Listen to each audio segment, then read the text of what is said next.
ॐ भद्रं कर्णेभिः शृणुयाम देवा भद्रं पश्येम्क्षभिः यजत्राः स्थिरैरङ्गैस्तुष्टवागुंसस्तनूभिर्वशें देवहितं यदायुः। ॐ स्वस्ति नः इन्द्रो वृधस्रवाः स्वस्ति नः पूषा विश्ववेदाः स्वस्ति नस्तारक्षो अरष्टिनेमिः स्वस्ति नः बृहस्पतिर्दधातु। ॐ विश्वानि देवशवितुर्दुरतानि पराशु यद्भद्रं तन्नयाशु। धर्म प्राण सत्संग प्रेमी सज्जनों, अब ऐतरेय उपनिषद चल रहा है और 2 अध्याय इसका खत्म हो गया है। अब तीसरा अध्याय का एक खंड है बचा हुआ, इसमें 4 मंत्र हैं। फिर ये पूरा उपनिषद खत्म हो जाएगा और तब तैतरीय उपनिषद चलेगा। तो 4 मंत्र हम सोचे आज देख लीजिए।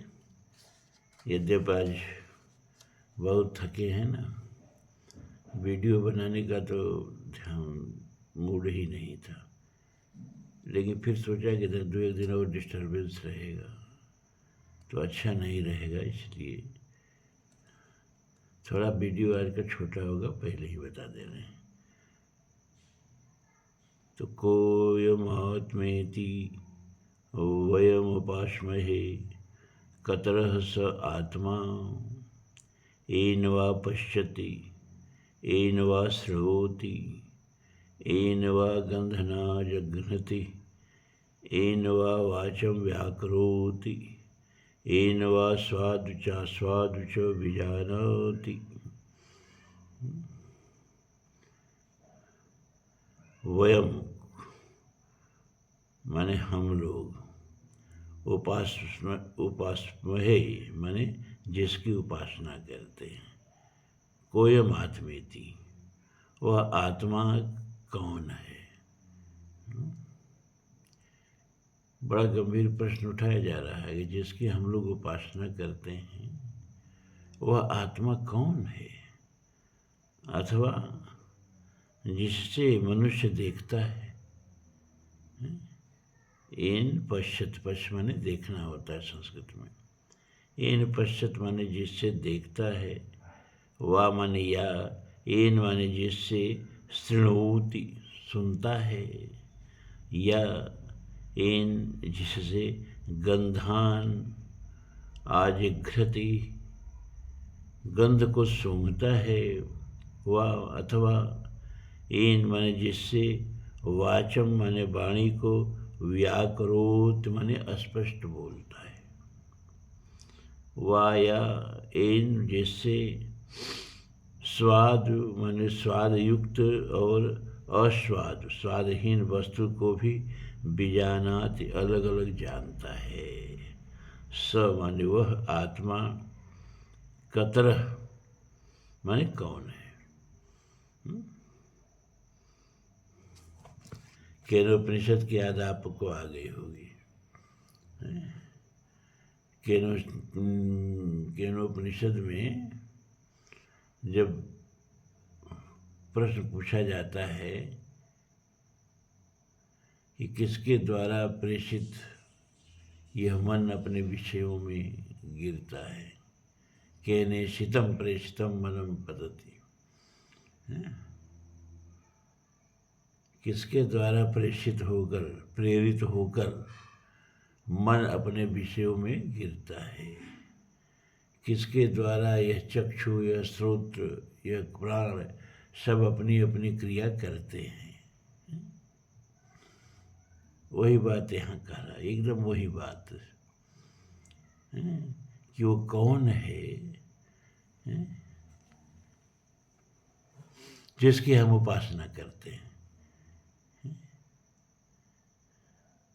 जिससे हम देखते हैं, जिससे हम सुनते हैं, जिससे हम सूंघते हैं, जिससे हम बोलते हैं, और जिससे स्वाद और अस्वाद का पहचान करते हैं, वह आत्मा कौन है? बहुत सीधा सा प्रश्न।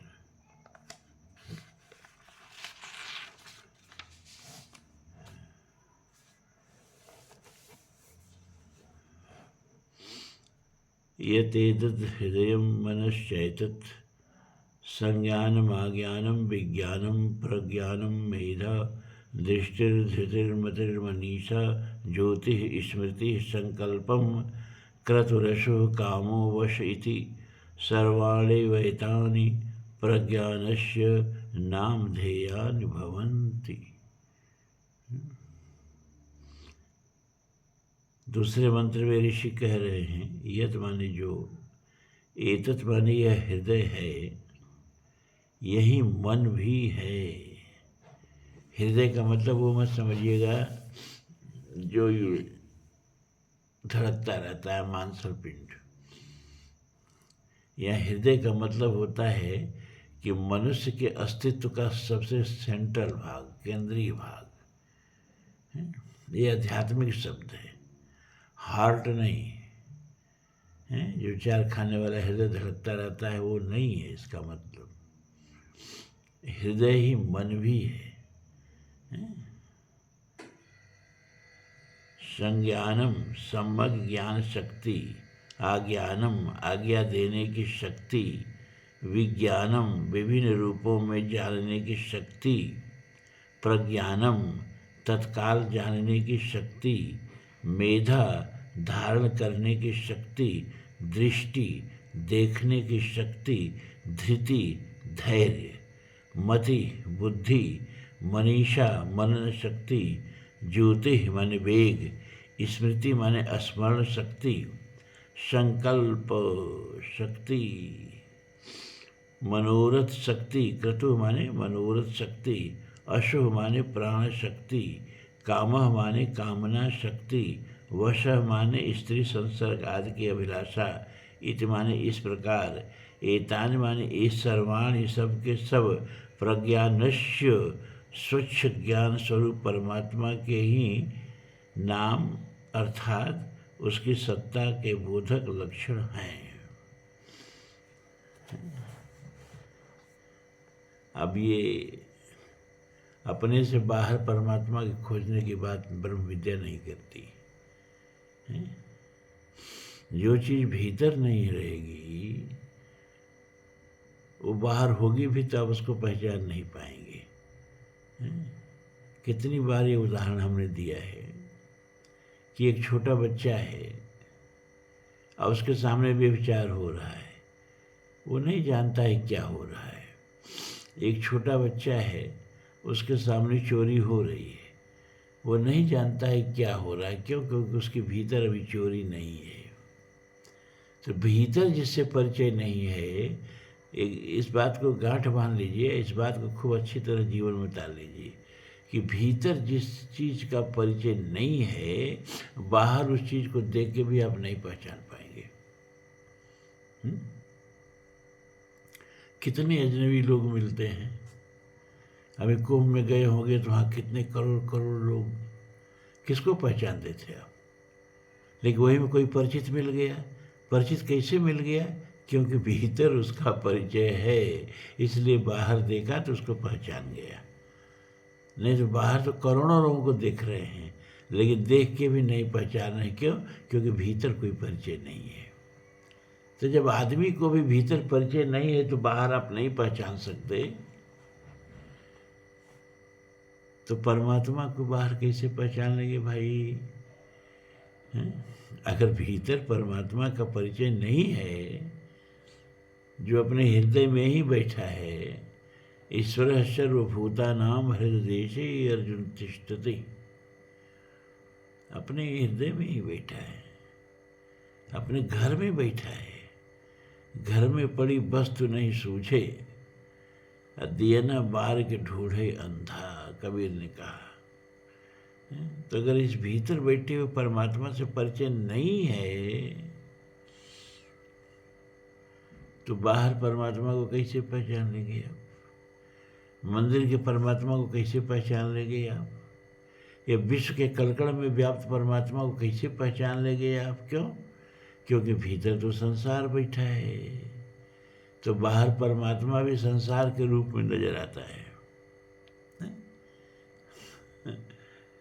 क्यों? क्योंकि भीतर संसार बैठा है। तो ये जो मंत्र है ना, अपने भीतर के परमात्मा को पहचानने पर बल दे रहा है। किसकी हम उपासना करते हैं? अरे जिसकी उपासना करते हैं अपने भीतर ही है, तो बाहर कहाँ कहाँ भटक रहे हो, और भटकते रहो। हमने कहा ना कि सब चीज अपने भीतर है, गंगा भी अपने भीतर है। रविदास ने कहा ना कि जो मन चंगा तो कठौती में गंगा। क्या मतलब इसका? कि जो मन की श्रद्धा, जो मन का विश्वास, जो मन की आस्था, जो मन की निष्ठा हम गंगा के पानी में डालते हैं, तो गंगा का पानी गंगा नहीं, वह विष्णु भगवान के चरणों का अमृत हो जाता है, वह चरणामृत हो जाता है। अगर वही कठोरता के पानी में डाल दें तो कठोरता का पानी भी गंगा जल हो जाएगा। क्यों? क्योंकि पवित्रता जो है वो भीतर है, गंगा का महात्म जो है वो भीतर है। जब हम भीतर के महात्म को बहते हुए पानी में डालते हैं तो बहता हुआ पानी गंगा हो जाता है। बात समझिए, सब कुछ अपने भीतर है। धर्म का मूल ही है क्या? तुलसी ने क्या लिखा मानस में कि श्रद्धा बिना धर्म नहीं होई, बिन वही गंध की पावे कोई। श्रद्धा बिना धर्म नहीं हुई। श्रद्धा नहीं है तो धर्म हो ही नहीं सकता, और श्रद्धा जो है वो बाहर का विषय नहीं है। किसी दुकान पर बिकने वाली चीज़ नहीं है कि चलो थोड़ा श्रद्धा खरीद लें। बाहर मिलने वाली चीज़ नहीं है। ये श्रद्धा जो है अपने भीतर की चीज़ है, और श्रद्धा नहीं है तो कोई धर्म नहीं है, नाटक है, तो पाखंड है सब। उसी कुंभ में जा जाके सब राजनीतिक भी नहाए सब, लेकिन उनका वो पाखंड था।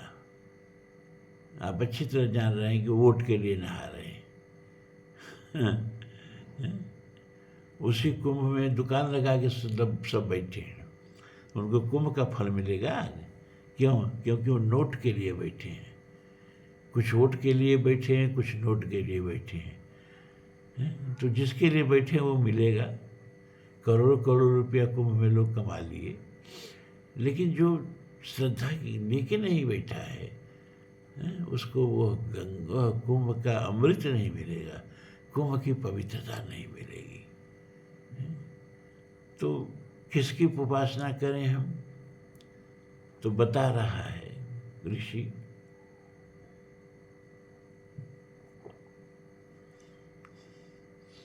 कि जो हृदय है ना वही मन है, ये धड़कने वाला हृदय नहीं। आपके समूचे अस्मिता का जो केंद्र बिंदु है?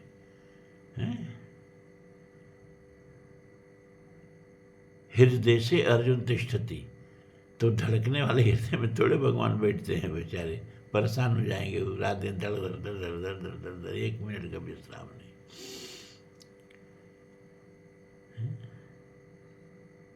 तो जब हृदय कहा जाए तो उसका मतलब हार्ट से नहीं लेना है। तो जो हृदय है वही मन भी है।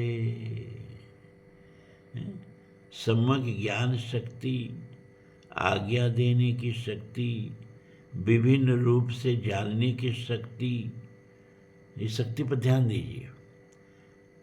तत्काल जानने की शक्ति, धारण करने की शक्ति, देखने की शक्ति, धृति धैर्य, मति यानी बुद्धि, मनीषा मनन की शक्ति, वेग स्मरण शक्ति, संकल्प शक्ति, मनोरथ शक्ति, प्राण शक्ति, कामना शक्ति, स्त्री को बस में करने की शक्ति। इस प्रकार ये सर्वाण सब के सब स्वच्छ ज्ञान रूप परमात्मा के ही नाम अर्थात उसकी सत्ता के बोधक हैं। माने शरीर में जो भी कुछ आप करते हैं, जो भी शक्ति शरीर में है, ये तो तय है ना कि शक्ति जब निकल जाती है तो सब तो जहाँ का तहाँ रहता है, एक बाल भी टूट के नहीं गिरता है, बस वो शक्ति निकल जाती है और फिर सारी इंद्रियां जहाँ की तहाँ बेकार हो जाती हैं। जैसे बिजली चली गई तो संयंत्र बेकार हो गया। ट्रेन दौड़ रही है बिजली वाली, बिजली से अचानक बिजली कट गई, ट्रेन जहाँ की तहाँ खड़ी हो जाएगी। बिजली चली गई, पंखा जहाँ का तहाँ खड़ा हो जाएगा, एसी जहाँ का तहाँ रुक जाएगा। वैसे ही ये शरीर में जो चिद शक्ति है, चेतन शक्ति है, यही चेतन शक्ति है जिससे हम देखते हैं, जिससे हम सूंघते हैं, जिससे हम सुनते हैं, जिससे हम बोलते हैं, जिससे हम ज्ञान प्राप्त करते हैं। धृति आदि जितनी भी चीज़ें हमको करने के लिए शक्ति की आवश्यकता होती है, बिना शक्ति के हम कुछ नहीं कर सकते। वह शक्ति जो है वह चिद शक्ति है, वह चेतन शक्ति है इस शरीर की। वही चेतन शक्ति जो है वो परमात्मा की सत्ता का बोधक है। बात समझिए। यन मनसा न मनुते एनाहुर मनोमतम तदैव ब्रह्मम त्वं विद्धि नेदम यदि उपासते। मन से जो मनोरथ करते हो, हैं? चित्रकार चित्र बनाता है तो पहले वह चित्र मन में आता है। उसको श्री कृष्ण जी का चित्र बनाना है तो पहले मन में श्री कृष्ण जी का चित्र आ जाएगा, ठीक है ना। फिर ऐसी आँख होगी, ऐसी नाक होगी, और ये मुकुट होगा, मुकुट पर मोर पंख होगा, पीताम्बर होगा, बांसुरी बगल में बांसुरी रख दी जाएगी, है? ये सब पहले मन में आया, इसके बाद कागज पर उतार दिया, चित्र बन गया, है? और आप उसको पूजने लगे, है? कहा अरे जिस चित्र को तुम पूज रहे हो भगवान थोड़े है, वो तो किसी के मन का मनोरथ है, किसी के मन की संकल्पना है। तो जिस शक्ति से मन मनोरथ कर रहा है वह चिद शक्ति परमात्मा है। जिस चिद शक्ति से आप मूर्ति में कल्पना कर रहे हो कि परमात्मा है, हाथ जोड़ के खड़े हो, तो मूर्ति परमात्मा नहीं है। ये जो चित्त शक्ति है जो मूर्ति को में प्राण प्रतिष्ठा कर रही है, ये चित्त शक्ति परमात्मा है। इसी पर ये उपनिषद जो है बहुत जोर दे के बात बता रहा है। ऐसा ब्रह्मेश इंद्र एवं प्रजापतिरेते सर्वे देवा इमानि च पंचमहाभूतानि पृथ्वी वायु आकाश यापो ज्योतिषिते निमानि च क्षुद्र मिश्राणीव बीजानि तराणि चेतराणि चांडजानि च चारुजानि च स्वेदजानि चेदजानि चाश्वागावः पुरुष हस्तिनो यत्किंचम वेद प्राणे जंगम च पतत्री च यच्च स्थावरम सर्वतत्प्रज्ञानेत्रम प्रज्ञाने प्रतिष्ठितम प्रज्ञानेत्रो लोकः प्रज्ञा प्रतिष्ठा प्रज्ञानम ब्रह्म। अंत में इस मंत्र में क्या आया? प्रज्ञानम ब्रह्म। तो जो ये ऋग्वेदी उपनिषद है, तो जो 4 महावाक्य हैं ना, कहा कि यही 4 महावाक्य जीवन में उतर जाएं, यही ज्ञान का स्रोत है। गुरु के का यही एकमात्र दायित्व है कि शिष्य के अंदर इन 4 महावाक्यों में किसी भी एक महावाक्य का बोध करा दें।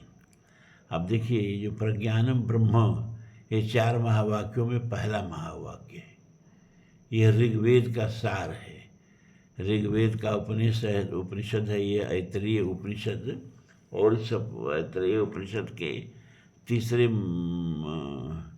अध्याय का पहले खंड का तीसरा मंत्र का अंतिम क्या है? प्रज्ञानम ब्रह्म।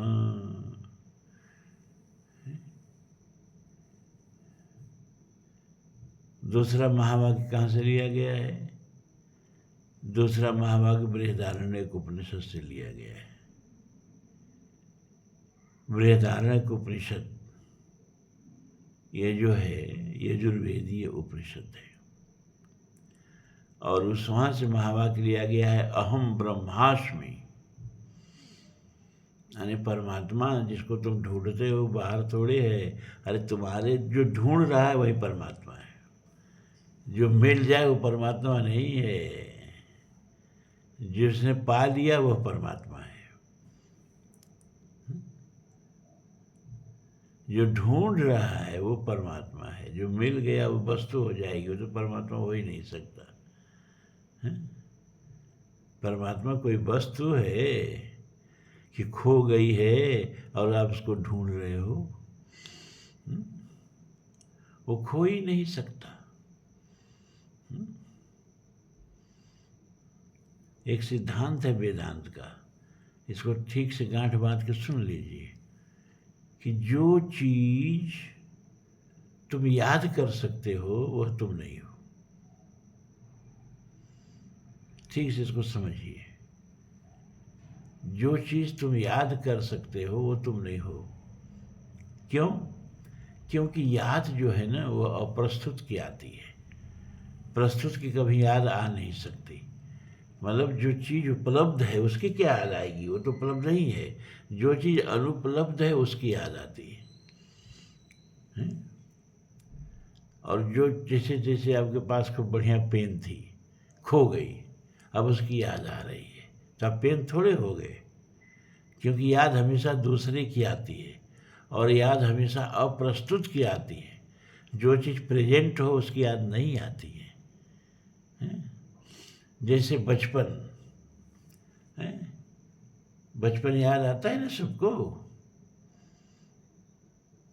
बचपन याद करिए अपना। अब बचपन याद आता है, इसका मतलब ये कि बचपन आप नहीं हो। आप बचपन होते तो याद आता ही नहीं, क्योंकि जो चीज़ प्रेजेंट है उसकी याद आ ही नहीं सकती। आया चला गया, जो चीज़ चला जाए वो आप कैसे हो सकते हो भाई? हैं? किसी चीज़ का आपने उपयोग किया फिर छोड़ दिया, वो चीज़ आप कैसे हो सकते हो? किसी घर का आपने उपयोग किया फिर घर बदल दिया, तो घर आप नहीं हो सकते ना। उसी तरह से बचपन की याद आ रही है, तो जिस चीज़ की याद आए वो आप नहीं हो, इतना नोट कर लो। बूढ़ों को जवानी याद आती है?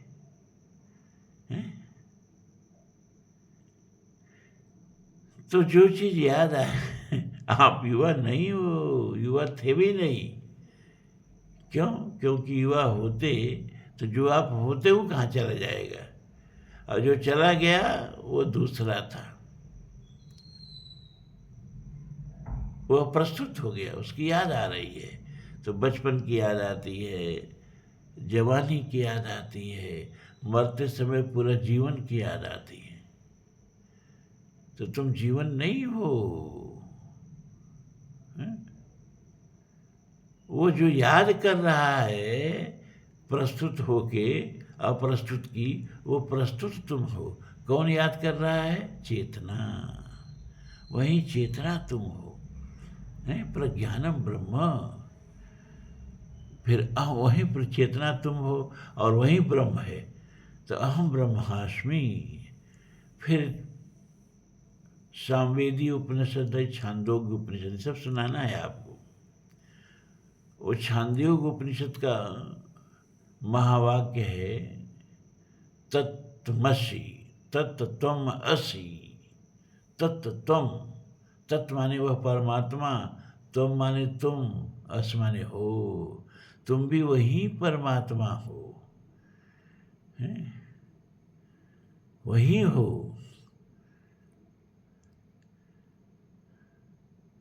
ये जो सारा भेद है वो उपाधि का है?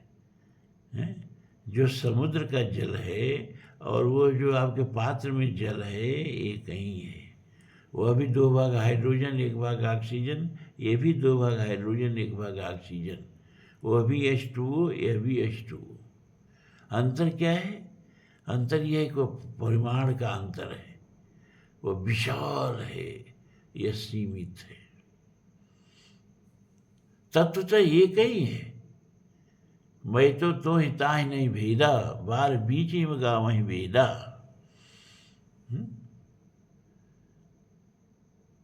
भेद है परिमाण का, है।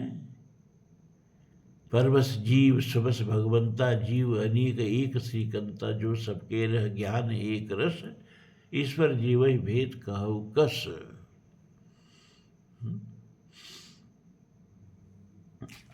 तो ये मंत्र क्या? हाँ, अब एक बच गया महावाक्य, अयम आत्मा ब्रह्म।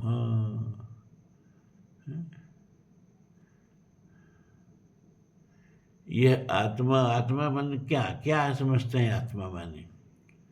हैं? आत्मा माने समझते क्या है आप? अरे ये जो चेतना है ना, कण कण में शरीर के व्याप्त, रोम रोम में शरीर की व्याप्ति है, चेतना जो है, जो संपूर्ण शरीर को व्याप्त किए हुए है, और एक रोआ भी शरीर का निकलता है तो इसी चेतना से निकलता है। मरे हुए व्यक्ति के शरीर से रोआ भी नहीं निकलता है, न नाखून बढ़ेंगे, न बाल बढ़ेगा, कुछ नहीं। तो जितनी भी शरीर में क्रियाएं हो रही हैं, वो जिसकी उपस्थिति में हो रही हैं, वह चेतना ही आत्मा है। और वहीं तुम हो, तुम शरीर नहीं हो, इस शरीर में व्याप्त चेतना हो। अयम आत्मा ब्रह्म, मन ये चेतना ही ब्रह्म है। ये अथर्ववेदी उपनिषद क्या है? मांडूक्य उपनिषद का वाक्य। तो ये 4 महावाक्य हमेशा ध्यान में रखना चाहिए, हर हिंदू को ध्यान में रखना चाहिए, और बल्कि रोज़ सुबह इसका पारायण एक बार हो जाना चाहिए। क्या? प्रज्ञानम ब्रह्म, ये शरीर में व्याप्त चेतना ही ब्रह्म है। अहम ब्रह्मास्मि, और यह चेतना हम हैं, हमसे चेतना को अलग नहीं किया जा सकता। हमसे बचपन हमारा अलग हो सकता है, हमको बचपन की याद आती है, जो चीज़ अलग ना हो उसकी याद आ ही नहीं सकती। तो बचपन हमसे अलग हो गया, जवानी हमसे अलग हो गई, बुढ़ापा हमसे अलग हो गई, जो जो चीज़ें याद कर रहे हो सब तुमसे अलग हो गई, तुम वो नहीं हो। कौन हो?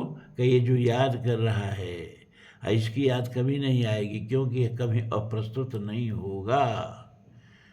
जो चीज़ कभी बिछड़ेगी नहीं, उसकी याद आएगी नहीं।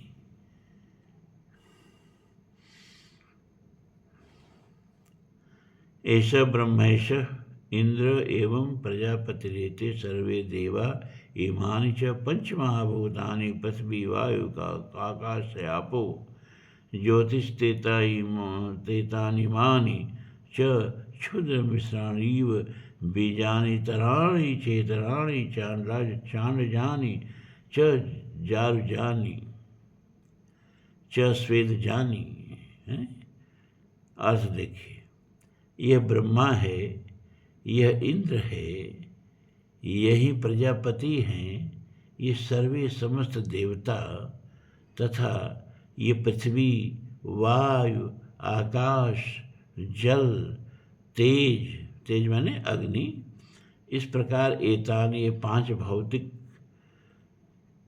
तथा ये छोटे मोटे मिले हुए से बीज रूप समस्त प्राणी, और इनसे इतर दूसरे भी अंडा से उत्पन्न होने वाले हैं, एवं जेर से उत्पन्न होने वाले, तथा स्वेदजानि पसीने से उत्पन्न होने वाले, और उद्भिजानि जमीन फोड़कर उत्पन्न होने वाले, तथा घोड़े, गायें, हाथी, पुरुष यानी मनुष्य, ये सब कुछ मिलकर जो कुछ भी यह जगत है, जो भी कोई पाँखों वाला और चलने फिरने वाला और अस्थावर माने नहीं चलने वाला प्राणी समुदाय है, तत्सर्वम, वह सब प्रज्ञान स्वरूप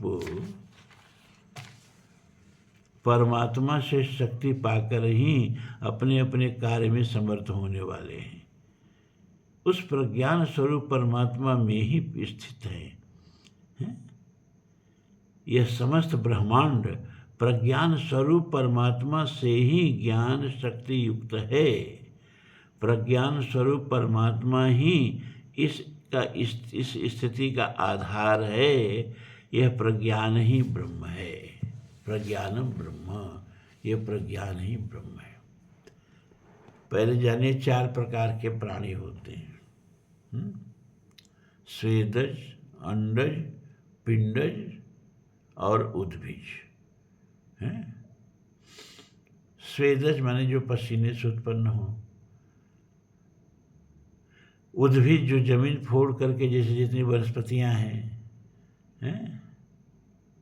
पिंडज या जरायुज जो जेर से उत्पन्न हो, जो अंडा से नहीं उत्पन्न हो, सीधे पिंड पैदा हो, जैसे मनुष्य।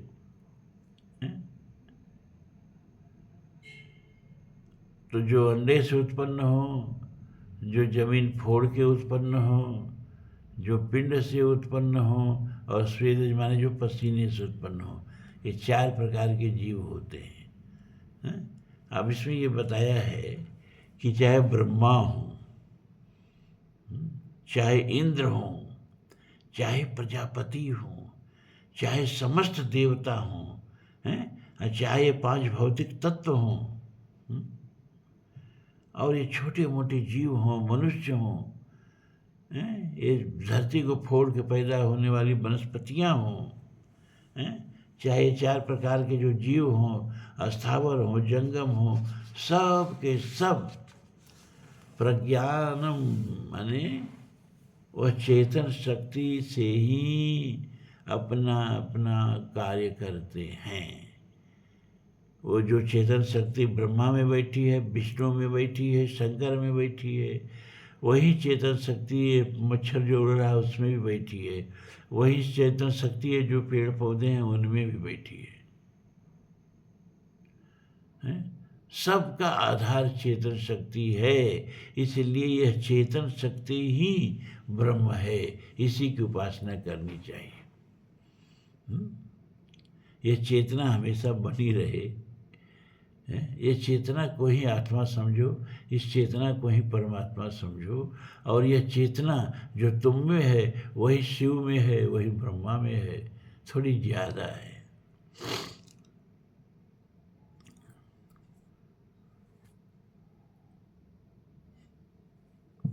क्योंकि गीता में भगवान कहते हैं ना, यद भूतिमत सत्वम श्रीमत ऊर्जितमेव वा तत्तद देवावगच्छम तम मम तेजो अंश संभवो।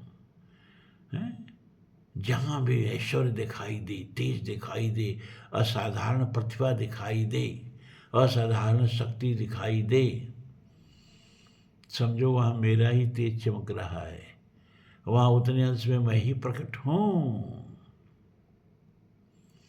तो शिव में भी वही प्रकट है। कौन? जो आप में प्रकट है, जो एक पेड़ पौधे में प्रकट है। प्रकट के अंश का अंतर हो सकता है, कहीं ज़्यादा प्रकट है, कहीं कम प्रकट है, लेकिन पूरा ब्रह्मांड जो है उसी चेतन शक्ति में ही स्थित है, प्रतिष्ठित है। यह चेतना ही ब्रह्म है। प्रज्ञानम ब्रह्म। प्रज्ञानम माने यह सेंसेशन, यह संवित शक्ति, यह चेतन शक्ति, यही ब्रह्म है।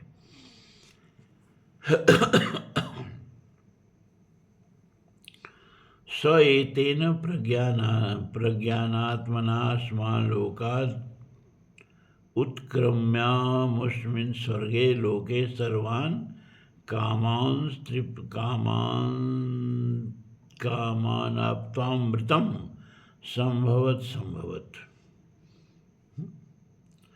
स माने वह, अस्मात् माने इस लोक से, उत्क्रम माने ऊपर उठकर, अमुष्मिन स्वर्ग लोके, उस स्वर्ग लोक के परम धाम में, इस प्रज्ञानम स्वरूप ब्रह्म के सहित संपूर्ण दिव्य भोगों को प्राप्त होकर अमर हो गया। क्या कह रहा है इसमें कि जिसने इस प्रज्ञान स्वरूप परमेश्वर को जान लिया,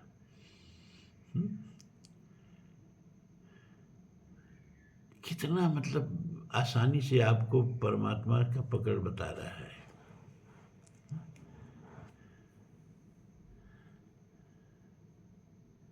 कितना आसानी से कि आपके भीतर ये जो चेतना है यही आप हो, शरीर नहीं हो आप। जो स्मरण करते हो वो नहीं हो आप, जिन अवस्थाओं को छोड़ छाड़ दिए वो नहीं हो आप, बल्कि उन सब का जिसको बोध हो रहा है, जिसको बचपन की याद आ रही है, जिसको जवानी की याद आ रही है, अब जिसको जीवन जाने का खतरा सता रहा है, लग रहा है अब मरेंगे। ये जिसको लग रहा है वो कभी मरेगा नहीं। मरेगा कौन? जिसको याद कर रहा है, जो अपना है ये नहीं है, उसको मरा है वही समझो है। तो जिसने इस अपने भीतर के बैठे हुए चेतन को ही जान लिया, यही आत्मा है, यही परमात्मा है, वह जो है परम पद को प्राप्त कर लिया। उसने परमात्मा को जानने का परिणाम क्या होता है? परम पद की प्राप्ति। और परमात्मा को जानना क्या है कि अपने भीतर जो चित्त शक्ति है वही परमात्मा है।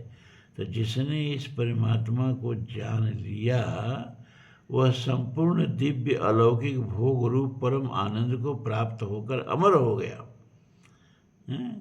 सब मरेगा। ये चेतना जो है ना, ये शरीर को भी मरते हुए देखती है। चेतना नहीं मरती है, वह हर चीज का दृष्टा है। और चेतना, एक चीज और बता दें, चेतना कभी सोती नहीं है। आप कभी सोते नहीं हो, इतना आप जान लो।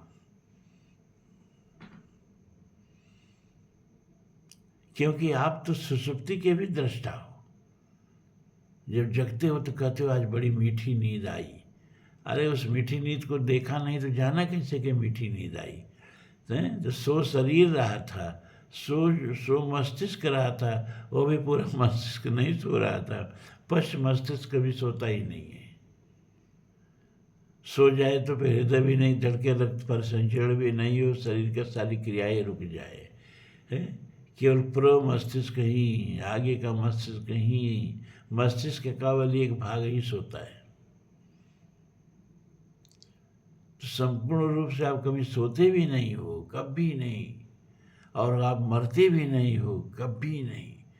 आप सपने के भी दृष्टा हो, आप जागरण के भी दृष्टा हो, आप सुषुप्ति के भी दृष्टा हो, आप जन्म के भी दृष्टा हो, आप अपने बचपन के भी दृष्टा हो, आप अपने युवा अवस्था के भी दृष्टा हो, और आप अपने बुढ़ापा के भी दृष्टा हो, और आप अपने मृत्यु के भी दृष्टा हो। दृश्य मरता है, दृष्टा नहीं मरता है। यही बात इस उपनिषद में जोर दे के बताई गई है। अब कितना आपके भीतर उतरी, कितना हम उतार सके, ये बात अलग की है। तो इस तरह से ये ऐतरेय उपनिषद समाप्त होता है और कल से तैतरीय उपनिषद चलेगा। ये कृष्ण यजुर्वेदीय शाखा का तैतरीय उपनिषद है। ये कल तो महाभारत चलेगा ना। एक दिन महाभारत सुनिए, एक दिन उपनिषद सुनिए। थोड़ी उपनिषद में परेशानी होगी, होने दीजिए उसको, कोई खास बात नहीं है। क्योंकि समझे हुए को समझना ऐसे ही है जैसे पीसे हुए को पीसना है। जैसे ससुर ने कहा, अरे बहू क्या कर रही हो? बहू ने कहा, माता जी आटा पीस रही हूँ। अरे गेहूँ पीसा जाता है कि आटा पीसा जाता है? पीसे हुए को पीसा जाता है, हैं? इसको कहते हैं पिष्ट पेषण। पीसे हुए को पीसने की मूर्खता करना। तो जो आप जानते हो वह जानने की, वो जिंदगी भर उसी को गाने बजाने की। रामायण का एक एक चीज घटना जानते हो। सुपर्णखा की नानी का भी नाम याद होगा आपको। भागवत का एक एक चीज जानते हो। उसको सुन के ऐसे ही होगा जैसे पीसे हुए को पीसना। अरे जानो उसको जो नहीं जानते हो। भले ही थोड़ी परेशानी होगी, थोड़ा मेहनत पड़ेगी, क्योंकि पीसने में कोई मेहनत नहीं है, लेकिन गेहूँ लेके बैठोगे थोड़ा ताकत लगानी पड़ेगी। तो जो पिसा हुआ नहीं है उसको पीसने में थोड़ी मेहनत तो पड़ेगी ही। तो जाना हुआ जो नहीं है, अब उसको जानने के लिए थोड़ा तो दिमाग लगाना ही पड़ेगा। अब आज इतना ही। ओम पूर्णमदः पूर्णमिदं पूर्णात् पूर्णमुदच्यते पूर्णस्य पूर्णमादाय पूर्णमेवावशिष्यते। सर्वे भवन्तु सुखिनः, सर्वे सन्तु निरामयाः, सर्वे भद्राणि पश्यन्तु मा कश्चित् दुःखभाग् भवेत्। अस्तु मा सद्गमय, तमसो मा ज्योतिर्गमय, मृत्योर्मा अमृतम गमय। आप लोग निश्चित रूप से नींद में होंगे। रात्रि के 12 बज गए हैं। मैं आज वीडियो बनाने वाला नहीं था, लेकिन क्या करें, नींदें नहीं आ रही थी। कितने दूर दूर से कुल आएंगे लोग, और मैं आ रहा, मुझको कहाँ से अधिकार है आलस्य करने का, थकने का है। अब थकने तक का भी अधिकार हमारा आप लोग छीन लिए।